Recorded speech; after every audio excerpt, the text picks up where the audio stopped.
everyone, my name is Birdie and I'm your friendly neighborhood forest witch, and in today's video we are going to be delving into the benefits and magical properties of cinnamon. So this is a new series I'm starting where I discuss a specific herb in depth.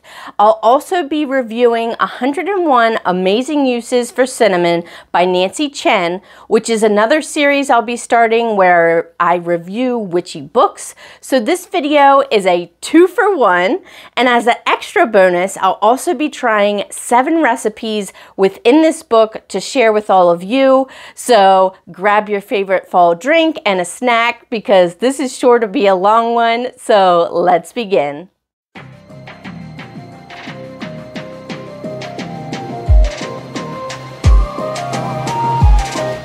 So cinnamon is a common spice that most of us keep in our pantry, but it wasn't always easily accessible. It was once a valued herb, more valuable than gold, and wars were even fought to gain control over this precious spice trade.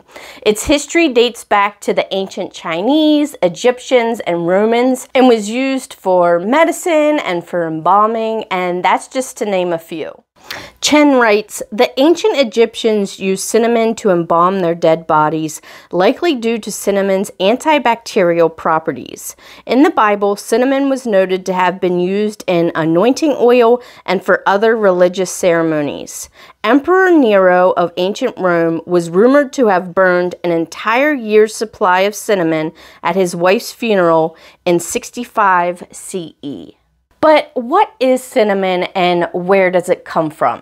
So cinnamon comes from the inner bark of evergreen cinnamon trees. I believe that's how you pronounce it. I'll put the name up here on the screen for you. It's part of the laurel family, and different types of trees provide the different types of cinnamon you can find in the grocery store. And there are 2 main types of cinnamon: Cassia and Ceylon, I believe it's pronounced.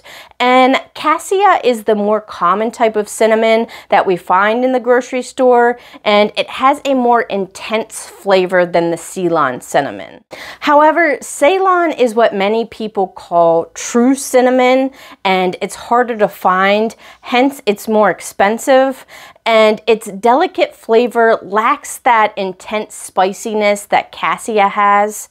Now, all types of cinnamon get their flavor and familiar aroma from the cinnamaldehyde, which is an organic compound found in the cinnamon trees. And this compound is responsible for many of cinnamon's benefits, like its antimicrobial and antifungal properties.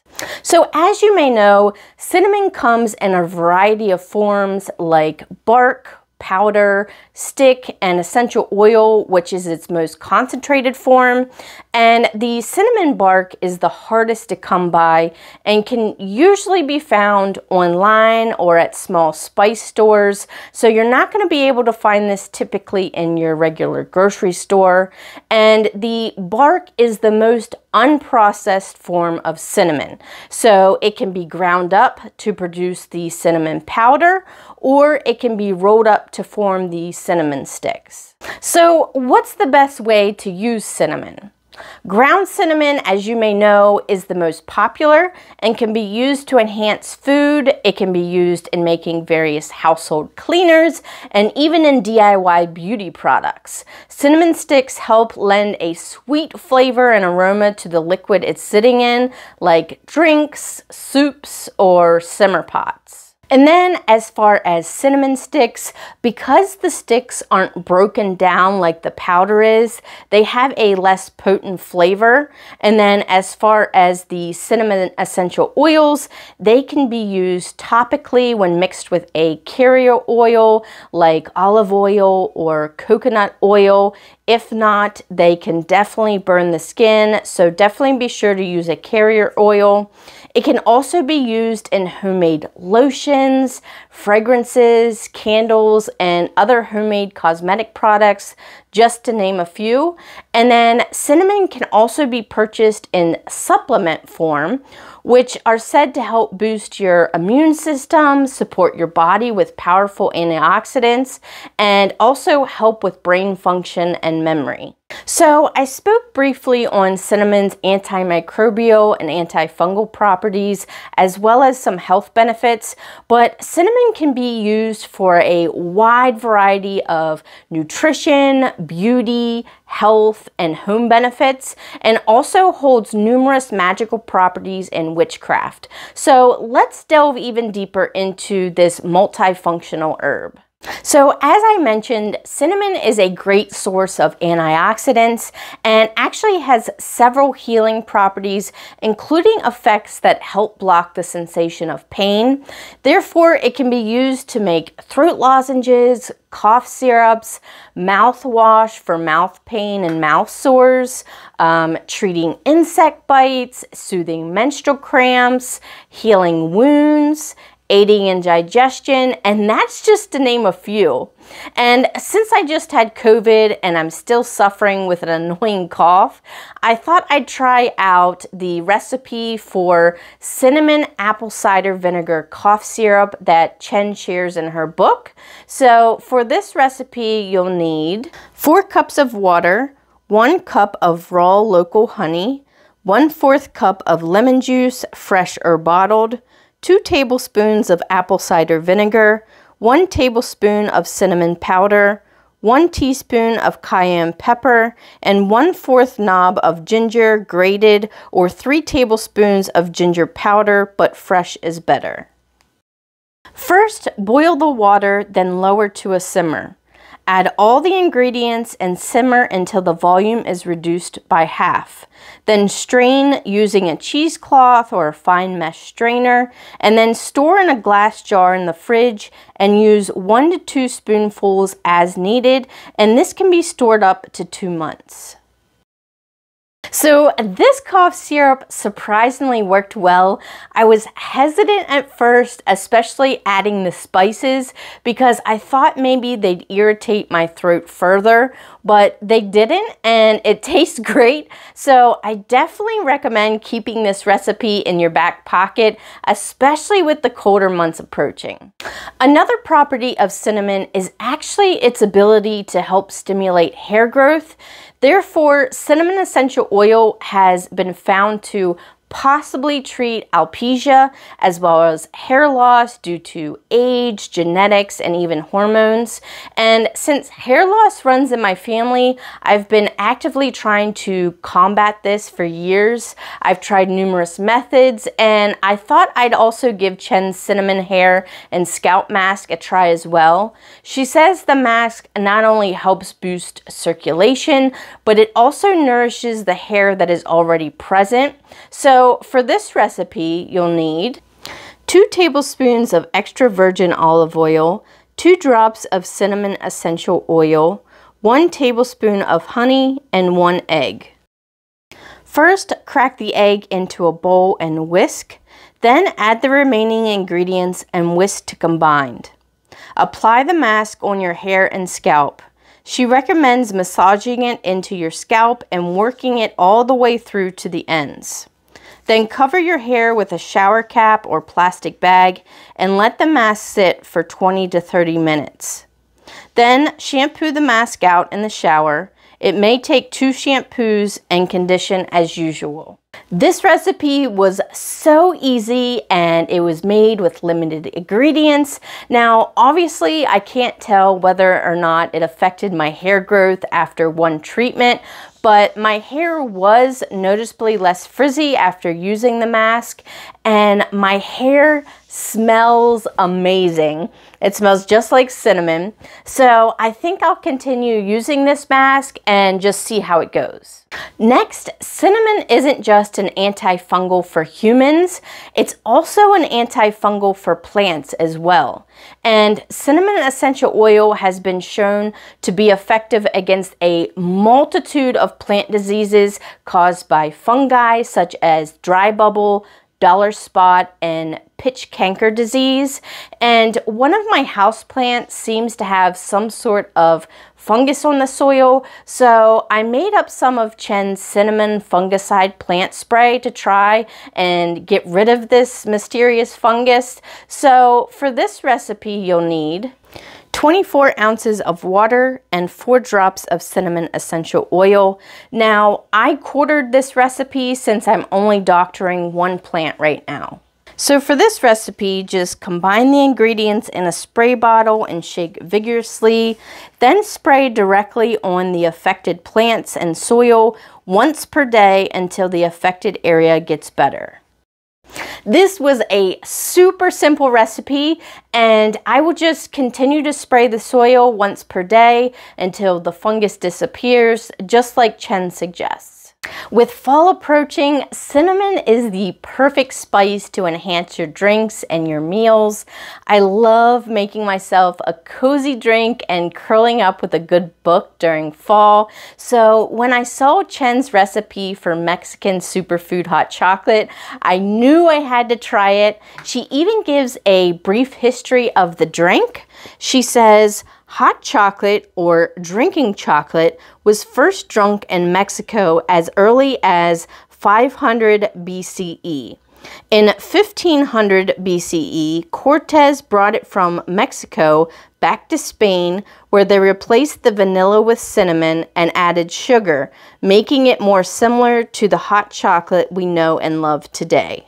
And for this recipe, you'll need 16 ounces of milk of your choice. She recommends coconut or macadamia, 2 tablespoons of cocoa powder, 2 squares of 100% dark chocolate chopped, 1 teaspoon of cinnamon, 1 teaspoon of cayenne, 1 teaspoon of vanilla extract, 1 tablespoon of honey or maple syrup, and then a bonus for adults, you can also add half a shot of mezcal to make it a boozy, smoky hot chocolate. First, heat all the ingredients except the vanilla extract and the sweetener, and mezcal if you're using that, in a small pan over medium heat until it's at a boil. Then remove from the heat and add the vanilla extract and sweetener of choice. If you're making it a boozy hot chocolate, add the mezcal now. Then whisk thoroughly to combine, ensuring the chopped pieces of chocolate are melted. Then pour into a mug and enjoy. Now, if you're sensitive to spice like I am, I would recommend only putting in about half to 1/4 teaspoon of cayenne. I doubled the recipe, so I ended up adding 2 teaspoons, and it ended up being a little too spicy. However, overall, the drink was absolutely delicious, so I highly recommend it as a fall treat. And then, in addition to enhancing your food, cinnamon was once used to preserve meat because it has antibacterial properties. And even though cinnamon is no longer needed for preservation, the subtle sweetness of the spice helps bring out the flavor of meat. So with colder weather on the horizon and fall just around the corner, another recipe that caught my eye was the paleo pumpkin chili. And for this recipe, you'll need 1½ tablespoons of avocado oil, 2 pounds of ground turkey or beef. Chen says you can also do half and half. 1 small red onion diced, 1 bell pepper diced, 28 ounces of fire roasted tomatoes, 16 ounces of canned pumpkin, 8 ounces of Boden broth, 1½ tablespoons of chili powder, 1 tablespoon of cocoa powder, 1½ teaspoons of garlic powder, 1½ teaspoons of cinnamon, 1½ teaspoons of cumin, a half a teaspoon of nutmeg, a half a teaspoon of smoked paprika, regular paprika works too, half a teaspoon of cayenne powder, sea salt to taste, freshly ground black pepper to taste, dairy-free plain Greek yogurt or sour cream for topping, avocado diced for topping, and jalapeno sliced for topping. First, heat a large pan over high heat. Add the avocado oil when hot. Then add the ground meat to brown. Once the meat is browned, add the onions and peppers and cook for 2 minutes. Heat a large pot over medium-high heat and add the meat, onions, and peppers from the pan. Then pour in the rest of the ingredients and stir to combine. Bring the chili to a boil, then lower the heat to a simmer. Simmer for 30 minutes. If you like a thinner chili, you can add a little more bone broth at the halfway point. Remove from the heat and serve. You can top with plain Greek yogurt or sour cream, avocados, and/or jalapenos if desired. I made this recipe for Sunday dinner when my grandparents came over, and everyone loved it. Oh my goodness, it was so delicious. I served it with a French baguette for dipping and topped the chili with the avocado slices and the sour cream. It was so good, and I definitely recommend this. We can't forget about our puppies this fall. Chen even has a recipe for peanut butter pumpkin spice treats. She says, "The human benefits of cinnamon also benefit dogs. It makes their food taste better, warms them from the inside out, helps their digestion, helps disinfect their food to reduce the risk of bacterial infections, promotes bone and cartilage development, helps with arthritis relief, and helps maintain a healthy weight by stabilizing blood sugar levels." And then I'll also put up a picture of the chart that she includes in this book on how much cinnamon powder dogs are allowed to have based upon their weight. So for this recipe, you'll need 3/4 cup of coconut flour, 1/2 cup of organic canned pumpkin, 1/4 cup of sugar, salt, and oil-free natural peanut butter, 1/4 cup honey, 1/2 of very ripe banana, 3 tablespoons of plain Greek yogurt, 2 teaspoons of cinnamon. Combine all these ingredients together and roll into bite-sized balls, then store in the fridge and give to your pet as desired once per day. As you can see, the dogs absolutely loved these. This is such a simple recipe and no baking was even required.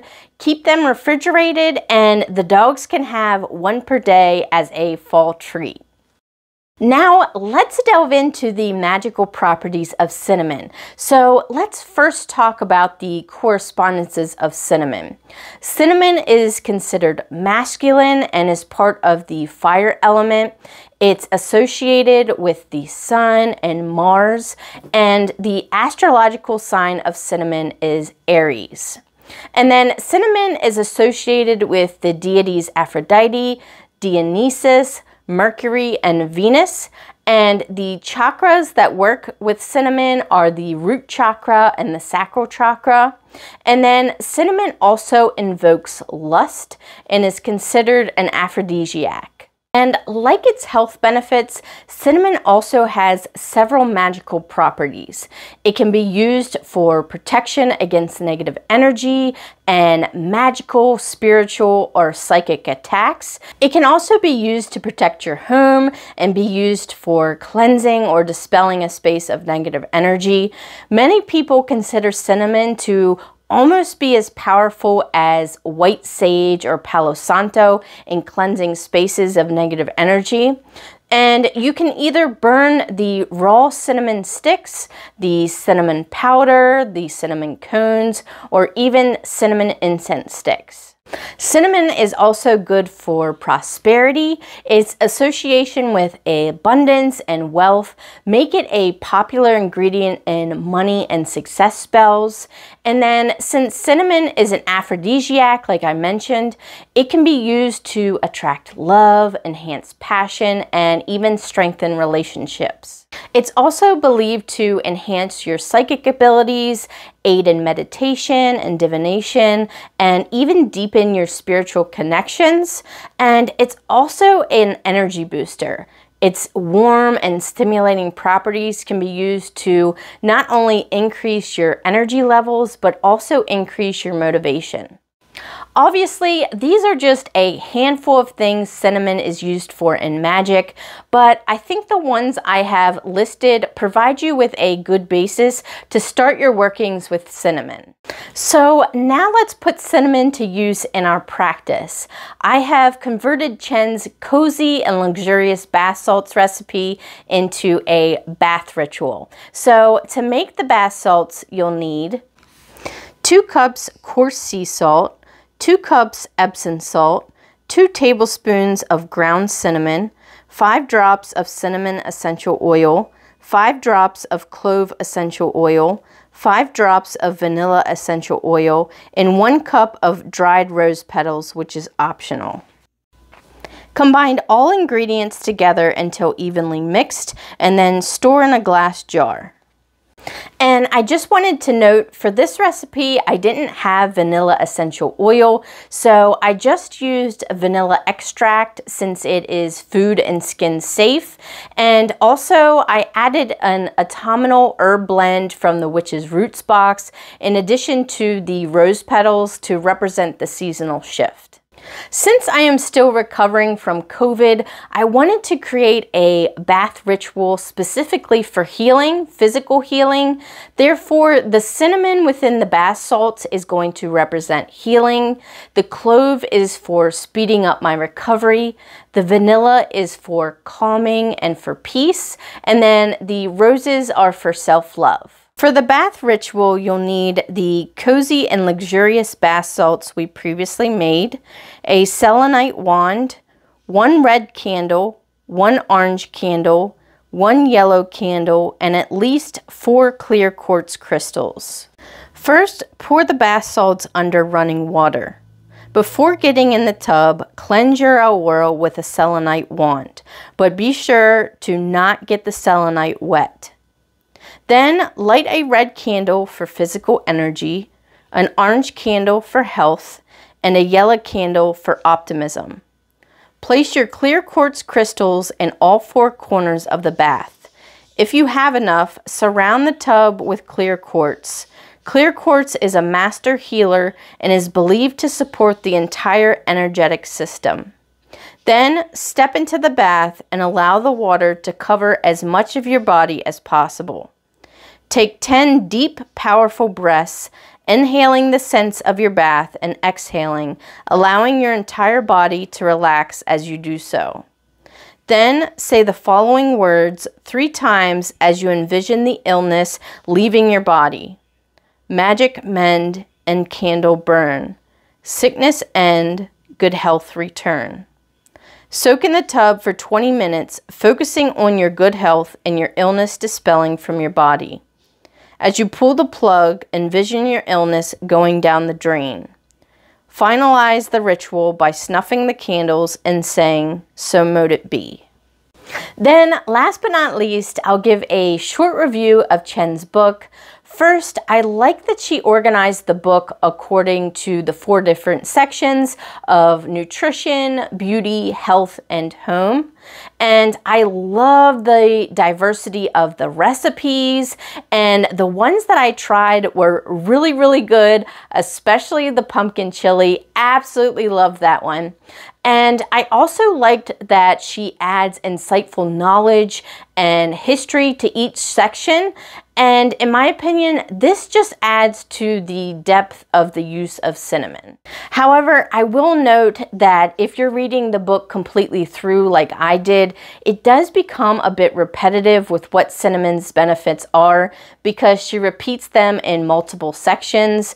But if you're just flipping through and reading a section here or there, the information she provides in that specific section is very helpful and knowledgeable, so I can't be too petty and I didn't mind it too much. So all in all, I would rate this book a 4 stars and recommend it to anyone who not only wants to learn more about cinnamon, but also wants some really good cinnamon recipes. If you're interested in picking this book up, I will leave a link to it in the description down below. But that is my entire video on cinnamon. I hope you all enjoyed it and maybe even learned something and would be excited to try out some of these recipes. If you do, let me know how they turn out. I would love to know. But thank you all so much for watching this video. Be sure to like and subscribe, and I'll see you in the next one. Thanks, friends. Bye.